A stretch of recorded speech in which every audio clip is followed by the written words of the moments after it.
Waiting for help at the Nutritional Centre of Médecins Sans Frontières in the southeast of Angola. Because of the civil war, Laura Cahari is hidden in the forest with her 2 girls for years. The war is now over, and her children are terribly undernourished.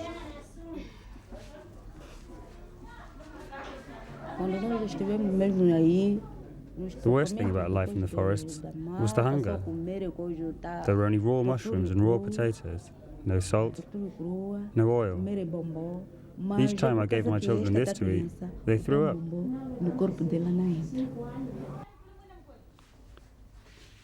The nurse, Lawrence Scolio from Freiburg, weighs Laura Cahari's children and decides what special nutrition they should receive. At the moment, many children come to the centre. Most of them are in bad condition. The mortality rate is very high. Every day we lose 1 or 2 children.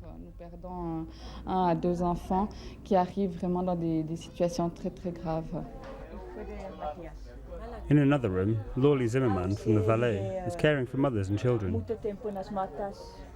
She shows us the aftermath of poor nutrition on children. As you can see, the face is completely bloated. With the mother, for example, also the feet. Diarrhea and rashes are other frequent signs of hunger. Special milk pap is stirred for the undernourished children. They cannot digest conventional food.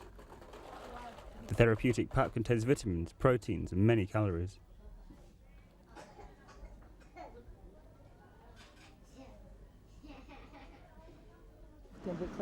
They're in such an extremely bad nutritional condition that it cannot absorb so much all at once.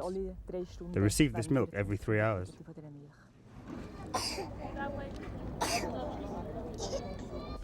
The Médecins Sans Frontières camp in the town of Menongue has been heavily frequented since the ceasefire at the beginning of April. Every day, 20 to 30 mothers arrive there with their children.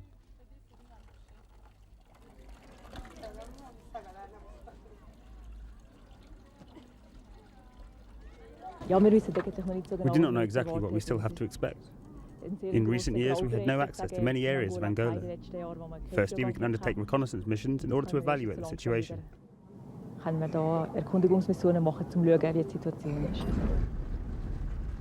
We drive past destroyed houses on the outskirts of Menongue on our way to the former war zone from where the refugees came. We were among the first journalists allowed to leave the security zone. The assassination of the UNITA leader, Jonas Savimbi, at the end of February, has set much in motion in Angola.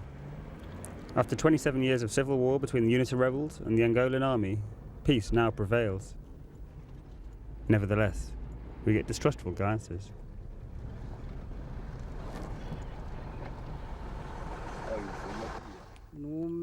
A collection centre in Sobo Mataias in the southeast of Angola. 96 14. A UNITA fighter hands over his gun and registers. UNITA officers and the regular army together enforce the disarmament. Completely unthinkable just a few weeks ago. Under the peace agreements, the former rebels are amnestied if they declare their personal details here. Already 1,200 of approximately 50,000 fighters have dared to take this step.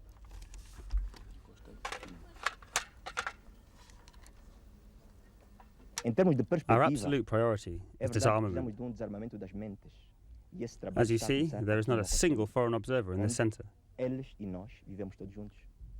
discuss and solve any problems together among ourselves, without foreign help.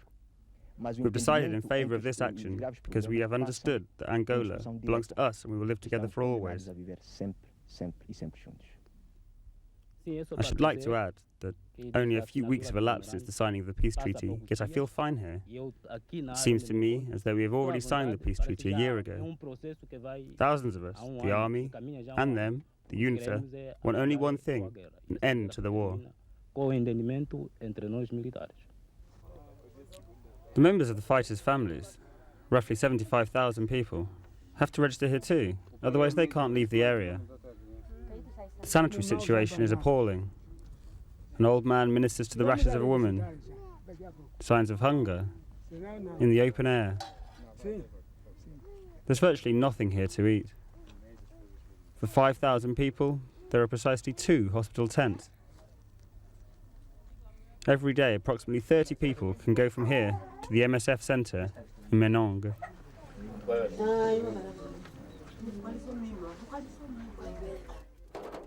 Back at the Médecins Sans Frontières camp, a second camp is being built. It's becoming tighter in the old one from one day to the next.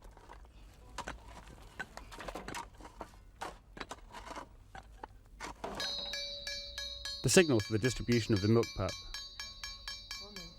At the feeding point, we meet Joaquina Matabeni, 30 years old. She's already lost 2 children. Things are looking bad for her 7-year-old son, Domingos. We never wanted to live in the forest. However, the UNITA captured us and shipped us all off there. They promised us that peace would soon be declared, but they lied. We had to hide the whole time. There was no end to our flight. Nowhere was safe.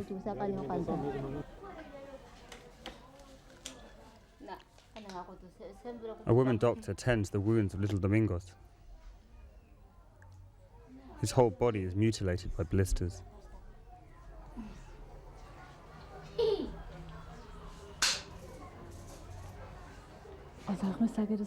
I've got to say that the chances of this child surviving are pretty slim.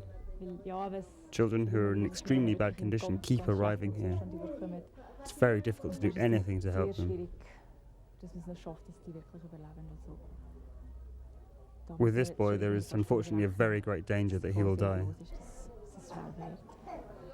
According to Médecins Sans Frontières, 500,000 individuals in Angola are today threatened by starvation. The paradox is that Angola possesses gigantic petroleum deposits and the purest diamonds in the world. Angola is, however, also one of the world's most corrupt countries. We asked the acting governor of Menong why there is no longer any money for the starving. In the present situation, our income from the mineral resources is not enough. The many diamonds, the volumes of petroleum, they're not enough. We need much more money to help the displaced persons and to be able to resettle them again in future.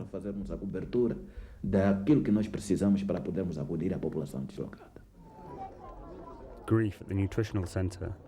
Lorly Zimmerman comforts nurse Lawrence Golio. Again, a child has died. Also, little Domingos has not survived. Joaquina Matabeni mourns for her child.